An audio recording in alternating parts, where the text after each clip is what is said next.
Hey there, it's Imran and you're watching Imran Plus. Today we're going to be talking DC, specifically the new DC slate that was just announced by James Gunn. We have been dying to know what their plan has been, and they said January and they waited until the very last day to give us any sort of information, but finally we've got some information. Very excited. Before we watch though, if you haven't already, make sure you click that subscribe button so you can help this channel grow and so you don't miss any upcoming videos. Thank you so much if you already are subscribed. We just hit 500 subscribers, which is awesome. I'm so excited. It's just so cool that there's 500 of you that really are committed and supporting this channel. So means a lot. Thank you for supporting. Keep watching, keep liking, keep commenting, and make sure you share this video and all these other videos with your friends and fellow movie enthusiasts. Also, don't forget, tonight I will be going live with Zack Attack Reviews to talk about the Oscars, all of the controversy, the snubs, our favorites, everything related to the nominations that came out last week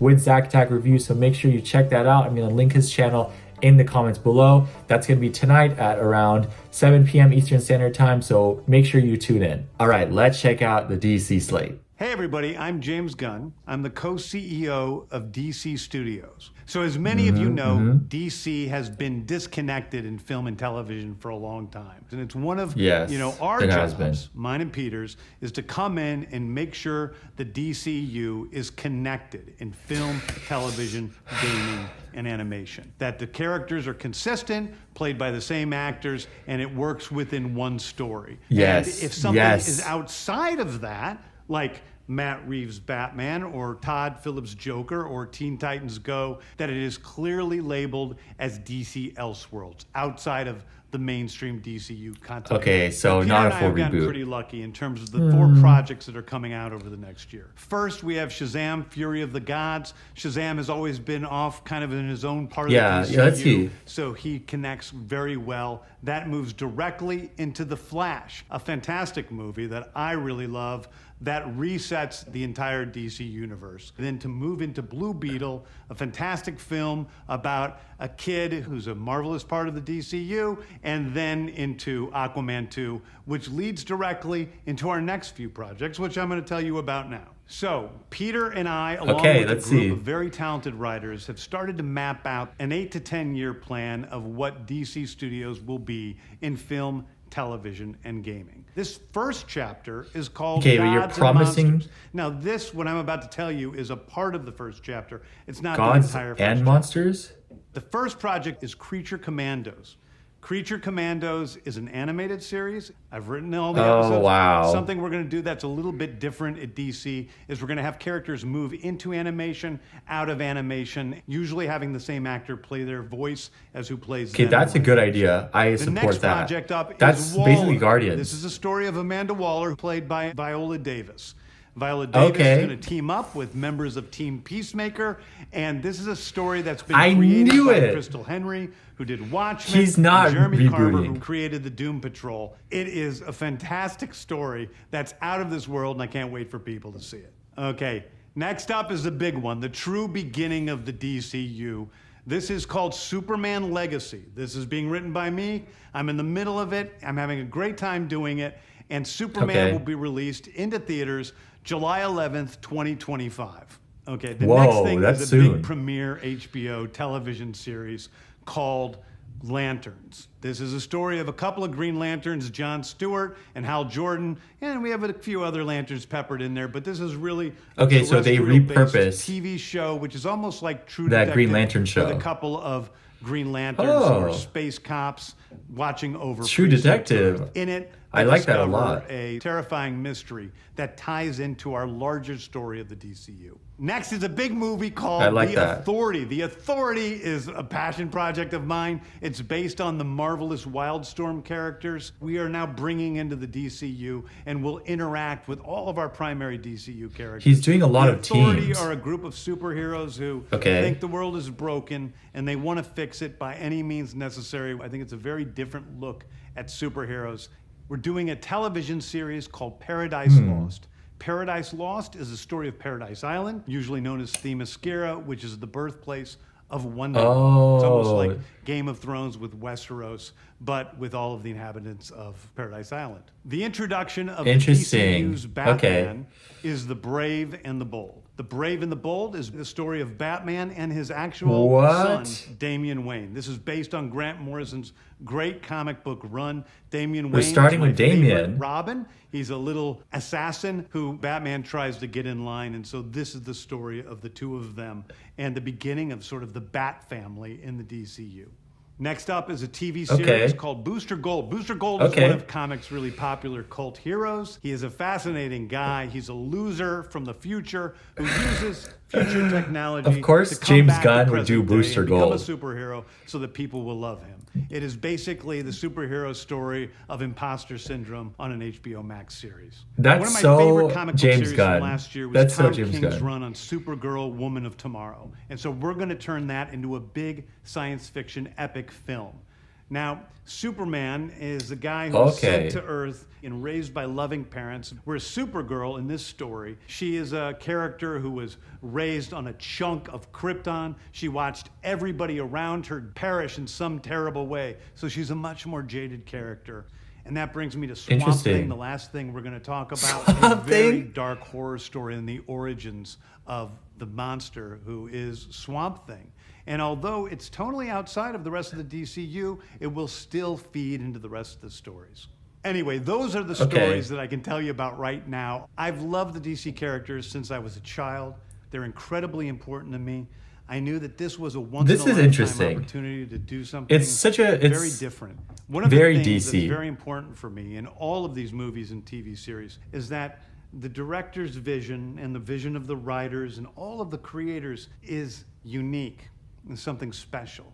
Storytelling is always king. That's all that matters to us. And I want to be true to those And that stories. I has want to be given true us to you really guys good DC and really projects, give you something different than but you also ever seen prevents us before. from having Anyway, a shared thank universe. You, everybody. I appreciate you watching. I hope this was exciting for you because it's really exciting for me. And I can't wait to start to dive into these stories with you guys on this grand adventure.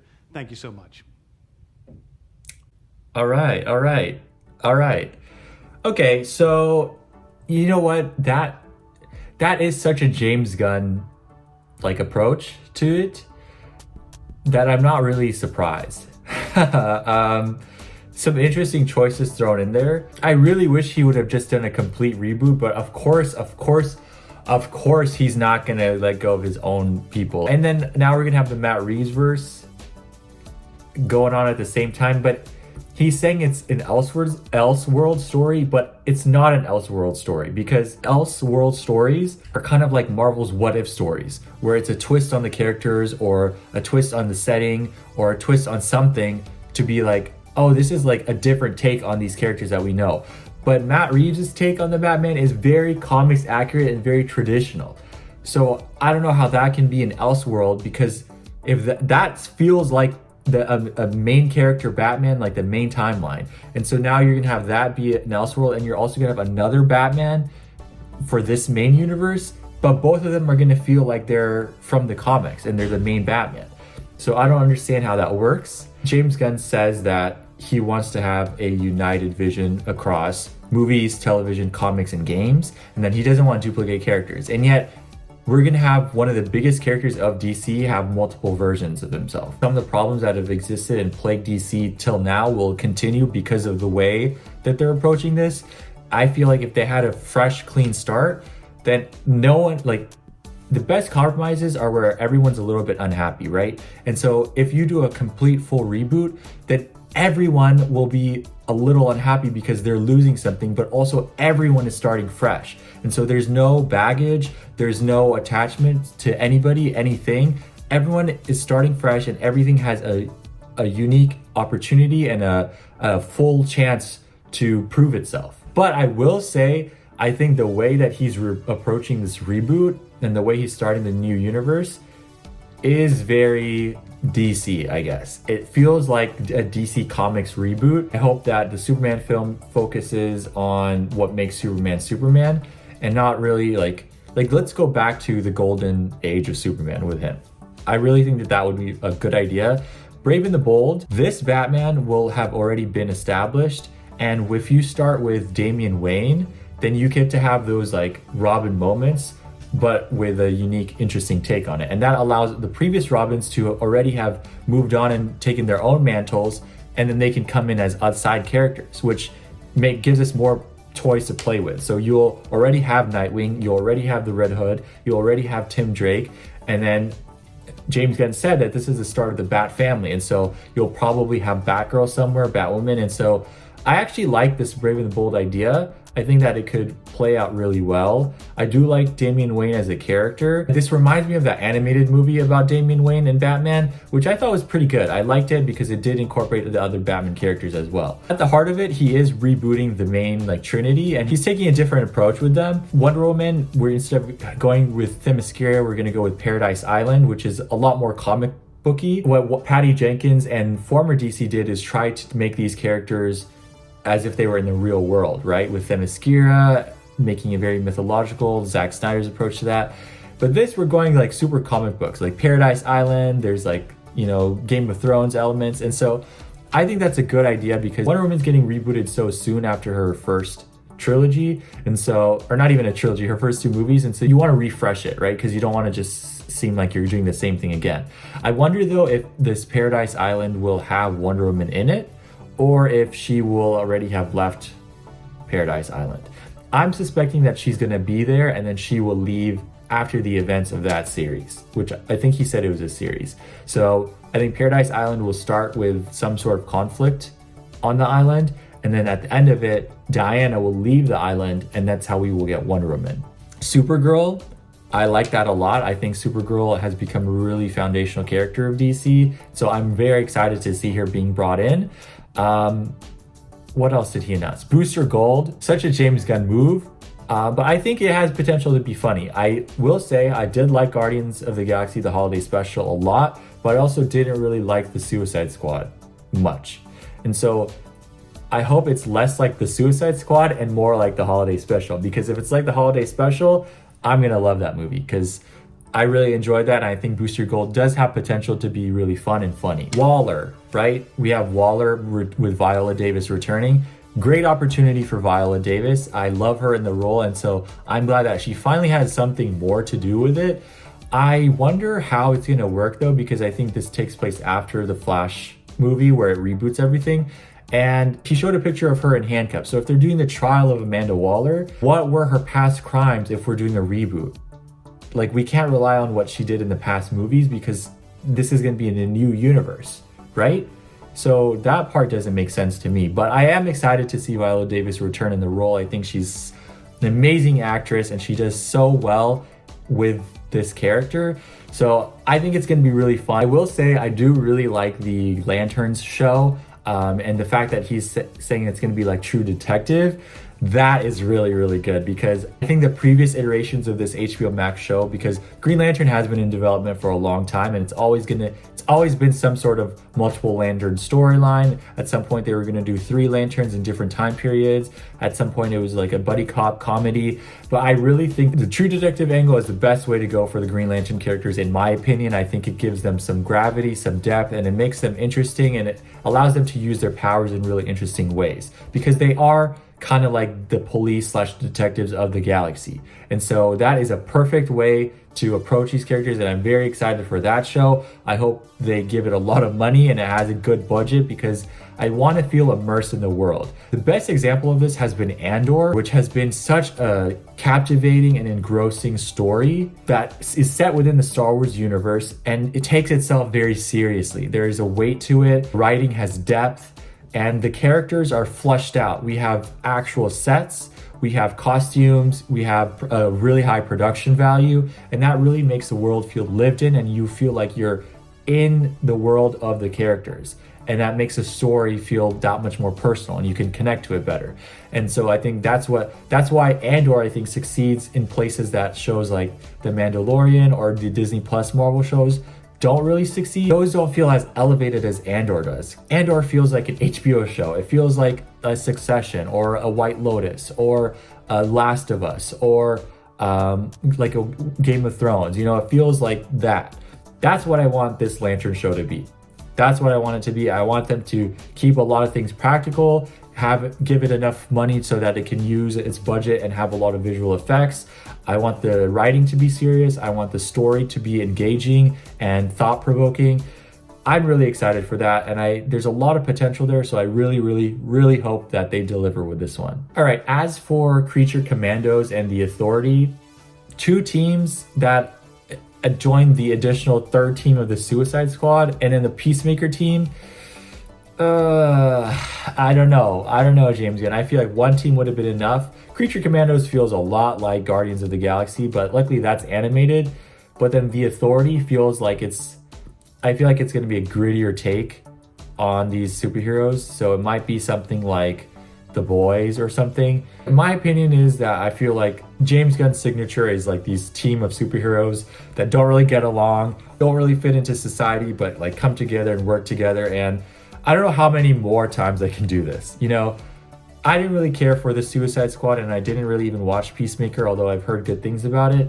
But I do like the Guardians, and I really like the Guardians Holiday Special. And so if these teams can be more of a middle ground between those, that'd be really nice. And I hope that they're also distinct from one another, because how many teams are you going to have on Earth that are doing their own thing? Like, you know, because keep in mind, we also are going to eventually have the Justice League team, and I'm guessing he'll do like Teen Titans as well, and all the other like Justice League of America. Like, I'm sure that they're going to have team ups like that too. And those are different because those are individual characters with their own stories, but then they come together to make a team. These characters are defined by being a team. And we have like 2 sets of those now, plus the third Suicide Squad. So I'm going to reserve judgment for these announcements once I see them, because they don't excite me as much as some of the other stuff does. Swamp Thing, interesting. That's very interesting. I do like Swamp Thing as a character. I don't like him on the Injustice game because I feel like to play as him is just so that I have separate like beef with Swamp Thing through the Injustice game. But I will say the TV show and the previous like versions I think are really cool. So I like him as a character. I like his attachment to like the dark aspects, like the magical aspects of DC. So I hope that maybe this is a tie-in to getting Constantine and Zatanna, Dr. Fate, these other characters through Swamp Thing. I think that would be really cool. I really like Justice League Dark. Will they be able to keep the movies connected to the shows, connected to animation, connected to the games, and connected to the comics? That I think is a little too much of an ask. I think tying in like the games and the comics really makes this complicated because he wants the same actors for everything. That means he's probably not going to be able to get name actors because those contracts are going to be hefty, right? So you're going to want to get like up and coming actors, new actors that are going to be able and willing to commit a large part of their lives to these characters and like do a lot of work for them. And also that's, you can't have big name actors doing all this work because that's going to get expensive, right? So overall, that's DC's upcoming slate. I will say it's a little less exciting than I thought it was going to be, mainly because I don't think they went all the way, which let's see how that fares for them. I think they would have had much more success if they did go all the way. So I'm guessing that we'll have some really good projects come out of this and then some like mid projects. Which is fine. I think at this point, they just don't want any more flops. What did you think of these announcements? How do you feel about the upcoming DC slate led by James Gunn and Peter Safran? Are you excited? Are you happy? Is this kind of what you were expecting? Not interested? What are your thoughts? Let me know. I'm really interested to see what people think. I don't really feel that much more excited than before, but I'm interested. Like, let's see how these turn out. Thank you so much for watching. I hope you had a great time. Lots more videos coming soon. In the meantime, make sure you like this video and subscribe. Click that bell icon so you don't miss any upcoming videos. And don't forget to share this video with your friends and fellow movie enthusiasts. I'll see you in the next one. Bye for now.